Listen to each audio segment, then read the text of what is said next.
Hi everyone, good evening to all of you. कैसे हो आप सभी लोग?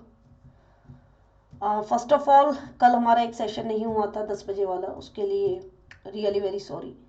रीज़न बीइंग कि तबीयत मेरी ठीक नहीं थी, तो मैंने कल प्लस की भी और एकेडमी स्पेशल क्लासेस भी सब हटाई हुई थी। लेकिन अभी सब कुछ ठीक है और उम्मीद है कि डेली अभी क्लासेस होंगी।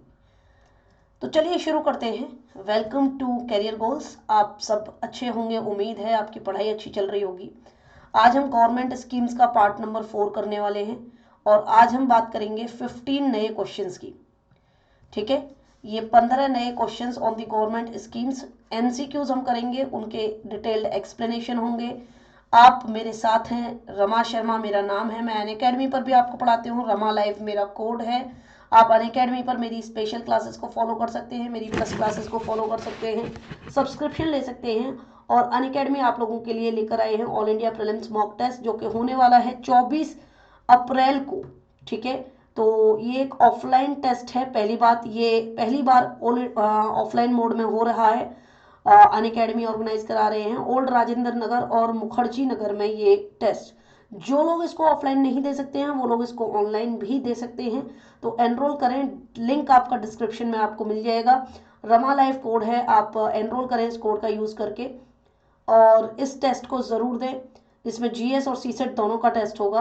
अनअकैडमी आपको क्यों चूज़ करना चाहिए, उसके बहुत सारे रीजंस हैं, जिनमें से कुछ मेन इंपॉर्टेंट रीजंस आपके सामने हैं।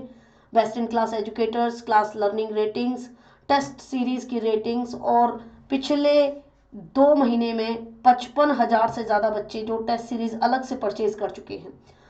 इसके अलावा प्रीलिम्स की और पूरा का पूरा मेंस के जीएस की पूरी 20 बुक्स के अंतर्गत यहाँ पर प्रिंटेड कॉम्प्रिहेंसिव नोट्स हैं आप लोगों के पास।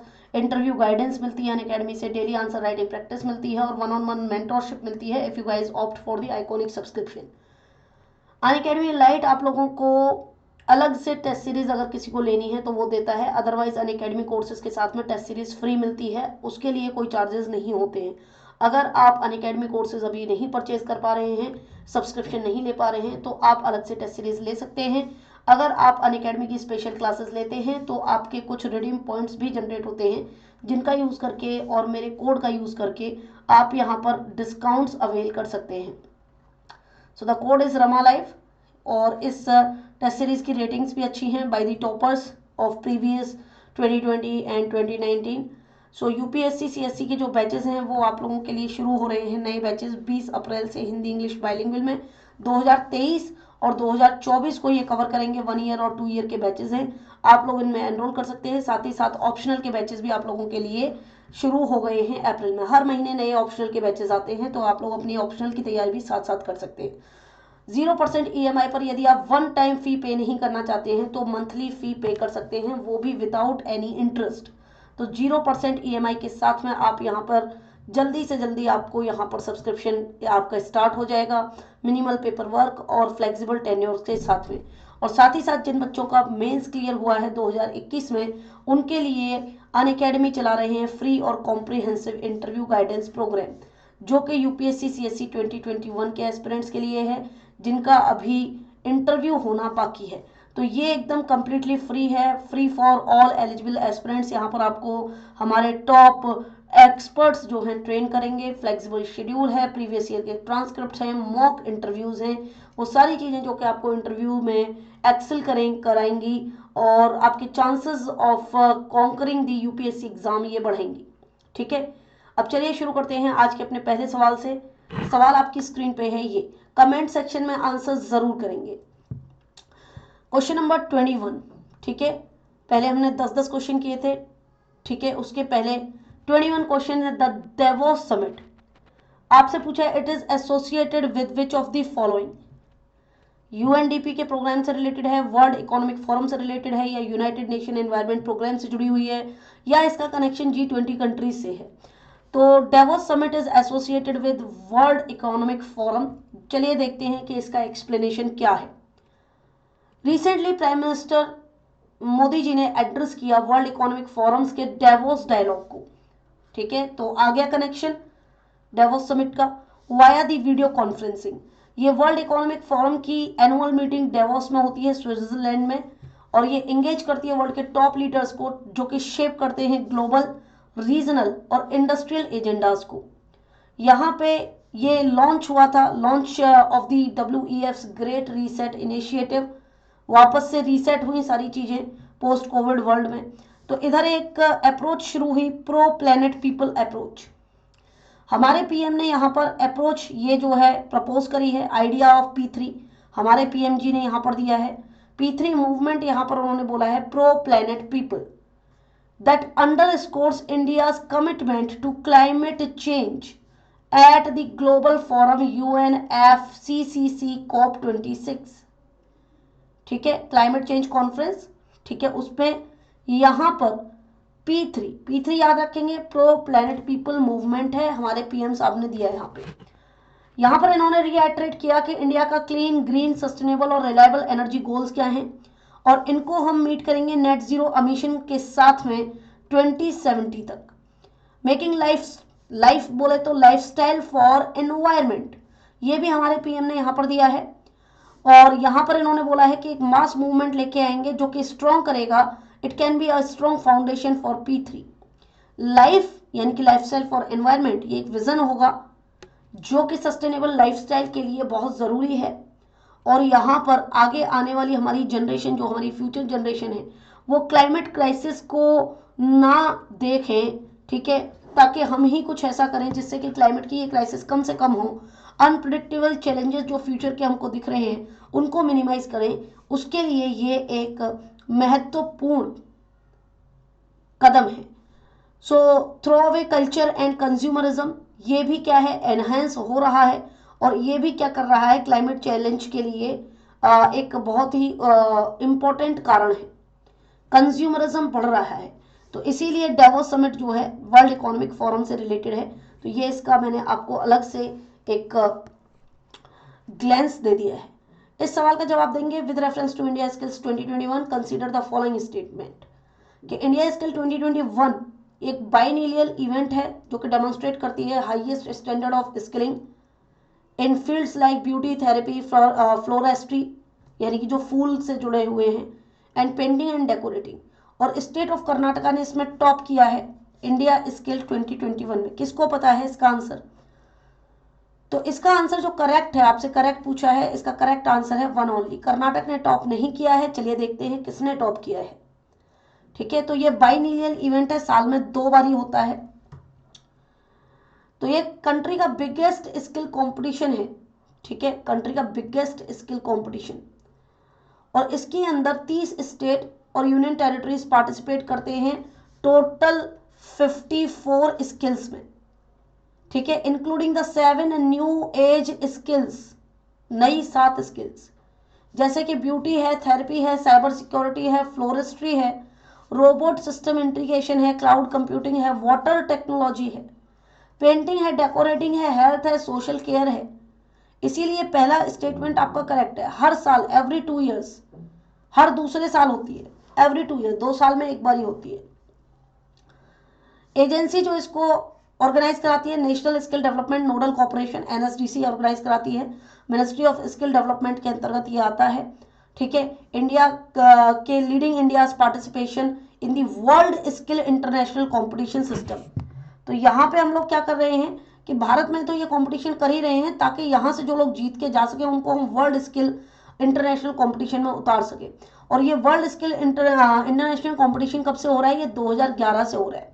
परफॉर्मेंस जो स्टेट की रही है वहां पे उड़ीसा ने टॉप किया, उड़ीसा ने। ठीक है, उड़ीसा के बाद महाराष्ट्र और महाराष्ट्र के बाद है केरला। ठीक है, तो स्टेटमेंट 2 सही नहीं है। विनर्स जो रहे हैं नेशनल्स के, वो उनको एक चांस मिलेगा कंट्री को रिप्रेजेंट करने का वर्ल्ड लेवल पे, जो कि कहाँ होगा? शंघाई में होगा, अक्टूबर 2022 में। याद रखना, तो इसलिए ये बहुत इंपॉर्टेंट है। ठीक है, इस साल ये होने वाला है शंघाई, चाइना में, अक्टूबर में। अब आप मुझे बताएंगे तीसरा सवाल, general agreement on tariffs and trade GATT traces its origin to 1944 Bretton Woods conference. ठीक है, काफी स्टैटिक सा हो गया ये सवाल, समझ रहे हैं? लेकिन अब आप बताएंगे कि WTO जो है एस्टेब्लिश करी गई under the Marrakesh agreement after Uruguay round of GATT। आप मुझे बताएंगे क्या सही है इसमें? तो पहले GATT था, ठीक है, और ये जो है आपको 1944 में ब्रेटन वुड्स कॉन्फ्रेंस हुई थी, उसके बाद बना था, और इसी से निकला है बन के WTO, जो कि GATT के उरुग्वे राउंड में हुआ था। दोनों ही सही है, ठीक है, तो दोनों ही सही है। यहाँ पोस्ट वर्ल्ड वॉर 2 में जो फाइनेंशियल सिस्टम में प्रॉब्लम्स आई थी, ठीक है, उस समय GATT की स्थापना करी गई थी। GATT इस्टेब्लिश 2 की इंस्टीट्यूशंस, पहला IMF एंड वर्ल्ड बैंक, ठीक है, इसलिए पहला वाला सही है। GATT साइन किया 23 कंट्रीज ने 1947 में जिनेवा के अंदर, और ये शुरू हो गया 1 जनवरी 1948 से, और यही आगे चल के बना WTO, ठीक है। WTO इसी के अंतर्गत स्टैब्लिश हुआ 1995 में, इसका नाम चेंज करके WTO कर दिया गया। एक मल्टीलैटरल इंस्ट्रूमेंट है जो कि गवर्न करता है इंटरनेशनल ट्रेड को। GATT का काम क्या था कि two phase out the use of import Kota's, जितना भी आपके देश में इंपोर्ट आ रहा है उसके ऊपर क्या आप कोटा दे रहे हैं, कितनी सब्सिडी दे रहे हैं, कितना आप टैरिफ लगा रहे हैं, और वर्ल्ड के अंदर ग्लोबलाइजेशन को बढ़ाने के लिए टैरिफ्स को कम कर देना मर्चेंडाइज ट्रेड पे। तो यहाँ पर ये चीजें शुरू हुई थी। GATT 1947 में इस ब्रेटन वुड्स कॉन्फ्रेंस के बाद इसमें बना था 1948 में 1 जनवरी को, लेकिन उरुग्वे राउंड जो हुआ GATT का वो हुआ 1987 में, और ये जो है कंडक्ट हुआ था 1987 से शुरू होकर 1994 में खत्म हुआ था, और मैराकेश एग्रीमेंट हुआ यहाँ पर, और यहाँ पर WTO की स्थापना हुई उसके बाद में, इसलिए दूसरा भी सही है। अगला सवाल बताएंगे। Consider the following statement, 90% of the compensatory afforestation fund CAF money, compensatory afforestation fund is to be given to the states, जबकि 10% इसका सेंटर के द्वारा रख लिया जाता है, 90% जो है स्टेट को चला जाता है। और कंपनसेटरी एफॉरेस्टेशन फंड का यूज ट्री प्लांटेशन के लिए होता है, only for the tree plantation. इसका आंसर देंगे आप लोग मुझे। तो ये ओनली गलत है, ठीक है, इस ओनली ने काम खराब कर दिया है। ओनली के अलावा भी और भी चीजें हैं। तो ये कंपनसेटरी एफॉरेस्टेशन का मतलब क्या है, पहले मुझे कोई ये बताए। कंपनसेटरी एफॉरेस्टेशन का मतलब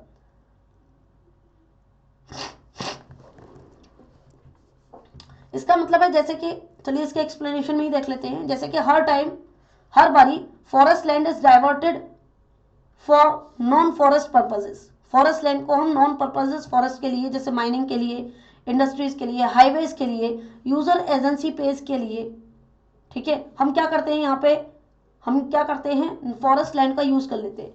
तो यूजर एजेंसी क्या कर रही है यहाँ पर, ये कर रही है प्लांटिंग फॉरेस्ट, ये फॉरेस्ट में वापस से एफॉरेस्टेशन कर रही है, वृक्षारोपण कर रही है over an equal area of non forest land. Non forest land पे भी कर रही है, फॉरेस्ट लैंड पे भी कर रही है। When such land is not available twice the area of degraded forest land. अगर ऐसी लैंड नहीं होगी, बेसिक सी बात है कि जो नॉन फॉरेस्ट लैंड है उस पर आप पेड़ लगा रहे हैं, ठीक है, क्यों लगा रहे हैं, क्योंकि फॉरेस्ट से जो है होकर गुजर रही हैं कई सारे हाईवेज, कई सारी बड़ी बड़ी सड़कें, कई सारी इंडस्ट्रीज हैं, ठीक है, फार्मास्यूटिकल कंपनीज हैं, माइनिंग की इंडस्ट्रीज हैं। अगर ऐसा होगा वहां पे और उतने ही पेड़ जो है नॉन फॉरेस्ट लैंड में आप नहीं लगाओगे तो डबल स्पीड से कम हो जाएगा फॉरेस्ट लैंड। आप इधर लगा नहीं रहे नॉन फॉरेस्ट लैंड में, फॉरेस्ट लैंड का काट रहे हैं, तो डबल स्पीड होगी, डबल स्पीड से डिग्रेड होगा। तो कंपनसेशन करना है, अगर कंपनसेशन आपको करना है तो जितना आप उस जगह यूज कर रहे हो, क्योंकि नेचुरल रिसोर्सेज तो ऐसी ही जगह पर मिलते हैं, तो जितना आप यूज कर रहे हैं ऐसी जगहों को उतना ही क्या करें आप कंपनसेटरी एफॉरेस्टेशन भी करें। ये सेंटर ने शुरू किया था, मोदी गवर्नमेंट ने शुरू किया था 2016 में, और इसके रिलेटेड रूल्स को वापस से नोटिफाई किया गया 2018 में। CAF एक्ट जो है फंड मैनेज करती है, इसके जो फंड है 90% जो है, ठीक है, 90% वो तो जाता है स्टेट्स को, 10% जाता है सेंटर को। तो पहला तो सही है, लेकिन आगे चल के क्या होता है कि फंड को यूज करते हैं सिर्फ एफॉरेस्टेशन के लिए यूज नहीं करते, यूज करते इसको also for the treatment of catchment areas, natural generation के लिए यूज करते हैं, फॉरेस्ट मैनेजमेंट के लिए यूज करते हैं, वाइल्ड लाइफ प्रोटेक्शन के लिए यूज करते हैं, वाइल्ड लाइफ मैनेजमेंट के लिए करते हैं, विलेजेस के रिलोकेशन के लिए करते हैं प्रोटेक्टेड एरियाज में।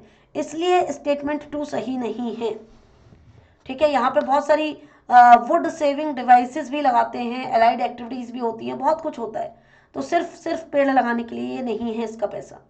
अगला सवाल है आप लोगों के लिए आयुष्मान भारत प्रधानमंत्री जन आरोग्य योजना से। ऑप्शन नंबर 1 है कि it offers a sum of 5 lakh per family for secondary care. ये शायद मैंने आपको कराया हुआ है किसी और क्लास में, कहीं तो कराया हुआ है। It does not provide insurance for tertiary care and it identifies the beneficiaries via the latest socio economic caste census. तो इस सवाल का सही जवाब क्या है? इस सवाल का सही जवाब है 1 और 3। ठीक है, क्योंकि ये it does not provide insurance for tertiary care, ये गलत है। ये टर्शरी केयर के लिए भी पैसे मिलते हैं यहाँ पे। ठीक है, 5 लाख रुपए पर फैमिली तो मिलते ही हैं, और कास्ट के हिसाब से जो है सेंसस जो आता है, सोशियो इकोनॉमिक कास्ट सेंसस जो आता है, उसके डेटा जो लेटेस्ट डेटा है उसके बेनिफिशियरीज के हिसाब से यहाँ पर देखा जाता है कि कौन कौन इसका बेनिफिशियरी है, सेकेंडरी, प्राइमरी, टर्शरी। तो इसका आंसर सी है 1 और 3 ओनली। ठीक है, यहाँ पर 5 लाख रुपए तो मिलते ही हैं, as well as tertiary care को भी मिलते हैं। ठीक है, टर्शरी केयर सेकेंडरी केयर को भी मिलते हैं। सेकेंडरी केयर कौन होते हैं? Which does not involve a super specialist. ठीक है, और मतलब कि जिनमें बहुत ज्यादा कोई बहुत बड़े स्पेशलिस्ट डॉक्टर की जरूरत नहीं है, ऐसी चीजें टर्शरी केयर में आती है, सॉरी सेकेंडरी केयर में आती है। टर्शरी केयर में आती है जिनमें सुपर स्पेशलिस्ट की जरूरत है। तो स्टेटमेंट 1 सही है, 2 गलत है। इस PMJAY के अंतर्गत कैशलेस और पेपरलेस एक्सेस यहाँ पर मिलता है सर्विसेज का। हेल्थ बेनिफिट पैकेजेस जैसे कि आपकी सर्जरी है, मेडिकल और डे केयर ट्रीटमेंट है, कॉस्ट ऑफ मेडिसिन है, डायग्नोस्टिक्स है, ये सब कुछ मिलते हैं। पैकेज्ड रेट हैं। ठीक है, रेट्स यानी कि जहाँ पर आप जिसके अंदर सब कुछ आता है, जैसे कि आपकी किसी की डिलीवरी होनी है, किसी लेडी की अगर डिलीवरी होनी है तो उसके हॉस्पिटल में एडमिट होने से लेकर डिस्चार्ज होने तक का जो पूरा पैकेज है वो इसमें आता है प्रोडक्ट और सर्विसेज का। और it is not charge for separately. Beneficiaries जो हैं यहाँ पर वो हैं जो कि latest socio economic caste census के अंतर्गत है। तो तीसरा भी सही है। Once identified by the database, एक बार अगर डेटाबेस में आइडेंटिफाई हो जाए तो बेनिफिशियरी इज कंसीडर्ड इंश्योर्ड।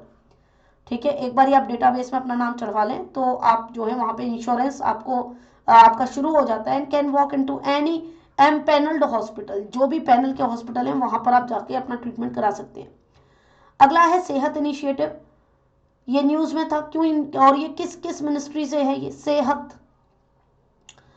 तो भैया ये है डिफेंस मिनिस्ट्री से। अधिक समय बर्बाद ना करते हुए मैं आपको बता देती हूँ, ये डिफेंस मिनिस्ट्री से है। अच्छा, अब एक इंपॉर्टेंट बात कर लेते हैं, मैं नहीं तो फिर मेरे को ध्यान से निकल जाता है। भाई जिसने भी अभी तक चैनल को सब्सक्राइब नहीं किया है तो प्लीज़ कर लीजिएगा। अगर सेशन पसंद आ रहे हैं तो लाइक बटन दबाने में पता नहीं क्या तुमको आफत आती है, तो भैया लाइक बटन कृपया करके प्लीज़ प्लीज़ प्लीज़ लाइक ज़रूर करें। आपके लाइक्स देख के शायद और बच्चे मोटिवेट हों ये देखने के लिए। और शेयर ज़रूर करें अपने फ्रेंड्स के साथ में। अगर पसंद आ रहे हैं तो एक जो बेल आइकन होता है उसको प्रेस कर लें ताकि जब भी क्लास आए तो आपको पता चल जाए। वैसे तो 10 बजे रोज रात को ये क्लास रहेगी जब तक आपका प्रीलिम्स नहीं होता। ठीक है, प्रीलिम्स तक तो 10 बजे ये क्लासेस चलती ही रहेंगी। ठीक है, तो please like share subscribe and support the cause. तो मिनिस्ट्री ऑफ डिफेंस ने लॉन्च किया था सेहत एक होम डिलीवरी ऑफ मेडिसिन है। किनके लिए? जो डिफेंस से रिटायर्ड हैं, वेटरन हैं, सर्विस कर चुके हैं, मिलिट्री पर्सनल सर्विस हैं, under the online medical consultation platform. इस कंसल्टेशन प्लेटफॉर्म का नाम इन्होंने दिया था Sehat, service e health assistance and tele consultation Sehat. ये tri service tele consultation service है मिनिस्ट्री ऑफ डिफेंस की तरफ से। ये एंटाइटल करेगी सभी पर्सनल्स को, ठीक है, कोई भी हो डिफेंस का, और उनकी फैमिलीज को। और डिजिटल इंडिया का एक मूवमेंट है, ये गवर्नमेंट का कमिटमेंट जो डिजिटल इंडिया के लिए है, ई गवर्नेंस के लिए है, उसी के अंतर्गत इसको लॉन्च किया गया है। मई 2021 में इसको लॉन्च किया गया था। सेहत जो है stay home OPD is based on the line of e Sanjeevani. ठीक है, सेहत स्टे होम ओपीडी भी है, आपको घर पे ही आपके जो है डॉक्टर देखने आएंगे। ये ई संजीवनी के अंतर्गत ही चालू किया गया है। A similar free OPD service run by the ministry of housing and family welfare for all citizens. तो सेहत जैसे मिनिस्ट्री ऑफ डिफेंस ने शुरू किया, वैसा ही एक ई संजीवनी है जो कि मिनिस्ट्री ऑफ HFW ने शुरू किया है। सेहत ओपीडी के अंदर इज अ सेहत ओपीडी क्या है? सेहत ओपीडी एक पेशेंट है, पेशेंट टू डॉक्टर सिस्टम है बेसिकली। तो यहाँ पर patient can consult a doctor remotely through the internet. ठीक है, अगला सवाल, नेशनल पेंशन सिस्टम एनपीएस से रिलेटेड एक क्वेश्चन है आप लोगों के लिए। आप बताएंगे कि central government has introduce a national pension system for every employee, हर एम्प्लॉय के लिए ये एनपीएस चालू किया गया है, including from the armed forces, और it is regulated by the pension fund regulatory development authority PFRDA. तो आपको बताना है इसमें सत्य क्या है। क्वेश्चन नंबर 27 है आपके लिए। तो मैम ये गलत है, ठीक है, ये सही है। कैसे सही है, देखिए, ये एवरी एम्प्लॉय के लिए है क्या, इंक्लूडिंग द आर्म्ड फोर्सेस, ये देखना है हमको। तो ये जनवरी 2004 से जो है शुरू हो गया है, लेकिन इसमें आर्म्ड फोर्सेस के लिए ये नहीं है। ठीक है, ये एवरी एम्प्लॉय के लिए है, एक्सक्लूडिंग द आर्म्ड फोर्सेस। ठीक है, excluding the armed forces. National pension system, आपको पता है 2004 के बाद में पेंशन नहीं मिल रही है। डिफेंस वालों को पेंशन मिलती है, बाकी गवर्नमेंट जॉब्स में टीचर्स को जो मिलती थी या किसी और को वो नहीं मिलती है, डिफेंस वालों को मिलती है। तो आर्म्ड फोर्सेस इसके अंतर्गत नहीं आते। 2018 के अंदर स्ट्रीमलाइन किया गया एनपीएस को, और उसको और ज़्यादा अट्रैक्टिव बनाने के लिए यूनियन कैबिनेट ने अप्रूव किया इस स्कीम के अंदर चेंजेस ताकि जो है बेनिफिट मिल सके सेंट्रल गवर्नमेंट एम्प्लॉयज़ को जो कि एनपीएस के अंतर्गत आते थे। इसको पीएफआरडीए ही चलाता है, रेगुलेट करता है, इंप्लीमेंट करता है, इसलिए स्टेटमेंट 2 सही है। PM national pension scheme trust भी है जो कि पीएफआरडीए के अंतर्गत जो है एस्टेब्लिश किया गया था। इसमें registered owner of all assets under NPS, तो एनपीएस के अंदर जो भी आते हैं वो अपने आप को रजिस्टर करते हैं यहाँ पे। अगला सवाल है Nai Roshni. Nai Roshni scheme is launched for leadership development for women belonging to minority communities. Nai Roshni ये उन लोगों के लिए है, ये लीडरशिप डेवलपमेंट प्रोग्राम है उन औरतों के लिए जो माइनॉरिटी कम्युनिटी से हैं। और एक है नई मंजिल स्कीम, ये प्रिजर्व करती है रिच हेरिटेज को, हमारी जो आर्ट एंड क्राफ्ट की है माइनॉरिटीज जो लोग करते हैं। एक है उस्ताद स्कीम। अब इस क्वेश्चन में 3 स्कीम आ गई, नई रोशनी, नई मंजिल और उस्ताद। उस्ताद स्कीम जो है एम करती है formal skilling of school drop outs को, जो माइनॉरिटी कम्युनिटी के बच्चे स्कूल ड्रॉप आउट कर देते हैं उनके लिए। अब आप बताएंगे कि इसका आंसर क्या होना चाहिए। हाँ बेटा, क्या होगा इसका उत्तर? तो इसका उत्तर होगा मैम 1 ओनली। नई रोशनी स्कीम, ठीक है, ये एक लीडरशिप डेवलपमेंट प्रोग्राम है ऑफ विमेन जो कि माइनॉरिटी कम्युनिटीज से। अब नई मंजिल और उस्ताद क्या है? नई रोशनी एक लीडरशिप डेवलपमेंट प्रोग्राम है, सेंट्रल सेक्टर स्कीम है ये। यहाँ पे 18 साल से 65 साल की माइनॉरिटी कम्युनिटी की महिलाएं जो है यहाँ पर लीडरशिप प्रोग्राम्स को सीख सकती हैं, डेवलपमेंट प्रोग्राम में जुड़ सकती हैं। ये 2012-13 में शुरू हुआ था। इस पूरी नई रोशनी स्कीम का ऑब्जेक्टिव क्या है? ताकि एम्पावर किया जा सके, कॉन्फिडेंस लेके आया जा सके माइनॉरिटी वुमेन्स के अंदर, including there neighbours from the outer other communities. ठीक है, उनके अंदर भी लेके आया जा सके। विलेज और लोकेलिटी में भी यहाँ पर नॉलेज प्रोवाइड करी जा सके, टूल्स दिए जा सकें, टेक्निक दी जा सके, जिससे कि वो गवर्नमेंट के साथ में और गवर्नमेंट सिस्टम के साथ में इंटरेक्ट कर सके। बैंकिंग सिस्टम यहाँ पर डेवलप किया जा सके, इंस्टीट्यूशंस यहाँ पर ऑल लेवल पे डेवलप किए जा सके। ठीक है, इसको एनजीओज की मदद से चलाया जा सकता है, और सिविल सोसाइटीज और गवर्नमेंट इंस्टीट्यूशन सभी जो हैं ऑल ओवर दी कंट्रीज को चला रहे हैं। आज का आपका काम है, आप नई मंजिल के बारे में पढ़ेंगे। चलिए, पढ़ना क्या है इधर ही मैं बता देती हूँ। नई मंजिल जो है बेनिफिट करती है यूथ को, मैन और विमेन दोनों, जो कि 6 नोटिफाइड माइनॉरिटी कम्युनिटीज के हैं। हमारी जो 6 नोटिफाइड माइनॉरिटीज कम्युनिटी है हमारे संविधान के अंतर्गत, 17 से 35 साल के। नई मंजिल में मैम 18 से 65 साल था, ये 17 से 35 साल है नई मंजिल। ये वो लोगों के लिए है जो कि फॉर्मल स्कूल जो है छोड़ चुके हैं, उनके पास में वो नहीं है, ट्रांसफर सर्टिफिकेट, टीसी नहीं है, who does not have formal school leaving certificate. ठीक है, तो ये ड्रॉप आउट्स हैं। उस्ताद में ड्रॉप आउट बोला था, वो गलत है। उस्ताद किसके लिए? उस्ताद उल्टा है। उस्ताद का मतलब है upgrading the skills and training in traditional art craft and development for development. तो उस्ताद आर्ट और क्राफ्ट के डेवलपमेंट के लिए है, traditional training in traditional art and craft development, upgrading the skills. ठीक है, तो इसलिए तीसरा भी सही नहीं है। अगला सवाल, एक्सीलरेट विज्ञान स्कीम। कोई बता सकता है एक्सीलरेट विज्ञान स्कीम क्या है? बताइए इसके बारे में, दो आपको स्टेटमेंट दिए हैं। It is a programme of science and engineering research board, SERB का ये प्रोग्राम है, सर्व इसको चला रही है, और इसका एम है कि ये प्रोवाइड करे बिग पुश, एक बड़ा धक्का लगाए to high and scientific research, और प्रिपेयर करे भारत के अंदर साइंटिफिक वर्कफोर्स। इसमें क्या सत्य नहीं है? एक्सीलरेट विज्ञान, क्या सत्य नहीं है? नॉट करेक्ट क्या है? इसमें दोनों ही नॉट करेक्ट है, ये भी गलत है और ये भी गलत है। आंसर आपका बोथ 1 और 2 है। क्यों? एक्सीलरेट विज्ञान,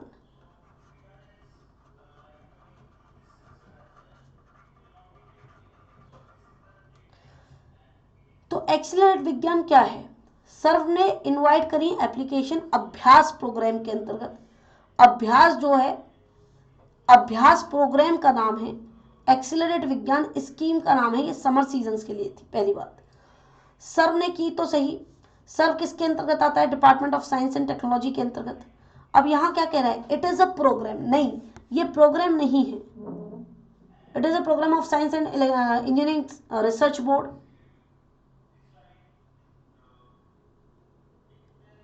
तो इन्होंने अभी एप्लीकेशन इनवाइट करी है। Statement 1 is correct, not correct क्यों बोल रहे हैं? एक second, let me check this.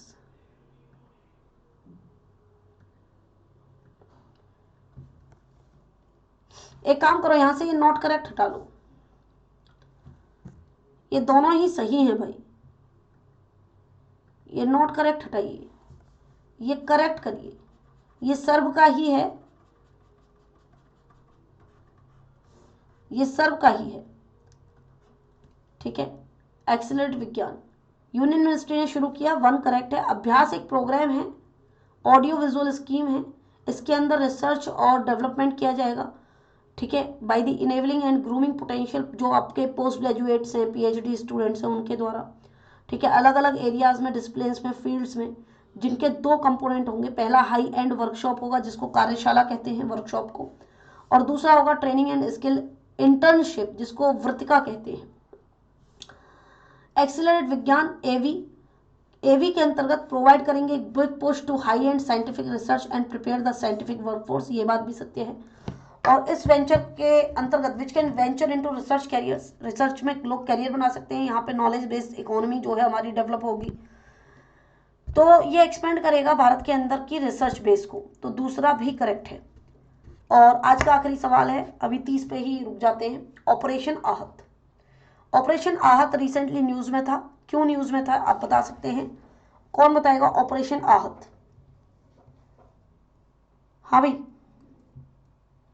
Operation आहत ये ह्यूमन ट्रैफिकिंग के लिए न्यूज में था।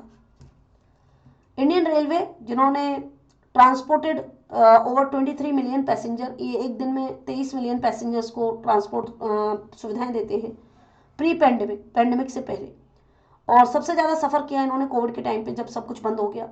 ये मोस्ट रिलायबल कैरियर होता था उन लोगों का जो कि ट्रैफिकिंग करते थे विमेन और चिल्ड्रन की, ठीक है, वो क्योंकि ट्रेन में बहुत ही आराम से कर पाते थे। ऑपरेशन आहत जो है एक इंफ्रास्ट्रक्चर और इंटेलिजेंस नेटवर्क बनाता है उन लोगों के लिए, उन वर्कफोर्सेस के लिए, to be utilise to collect, collate and analyse clue on victims, sources, routes, destinations, popular train, किन किन ट्रेन में जो है लेके जाते हैं, कौन सी पॉपुलर है by the suspect, and the identity of carrier agent, kingpins et cetera. तो इनसे जुड़ी हुई सारी खबर देता है, ठीक है, ऑपरेशन आहत। ये चलाया गया आरपीएफ के द्वारा, रेलवे पुलिस फोर्सेस के द्वारा, और इसके अंतर्गत RPF could act as a bridge cutting across state to assist the local police to the mission to curb the menace of human trafficking, इसलिए पहला वाला सही है, ठीक है। अब इसमें सवाल तो और भी हैं, बट अभी हम नहीं करते हैं, अभी हम जो है आज के लिए इतना ही रखते हैं। तो अगर आपको सेशन पसंद आया हो, जितनी भी स्कीम्स कराई हैं आपने पढ़ी हैं या नहीं पढ़ी हैं, जरूर रिवीजन कर लीजिएगा। पीडीएफ मैंने अभी डाल दिया है आप लोगों के लिए already in the Telegram. PDF आप टेलीग्राम में देख सकते हैं, दोनों टेलीग्राम चैनल्स में डाला हुआ है। बच्चे दोबारा से पूछ रहे हैं कि सोशियोलॉजी ऑप्शनल कब से शुरू करोगे?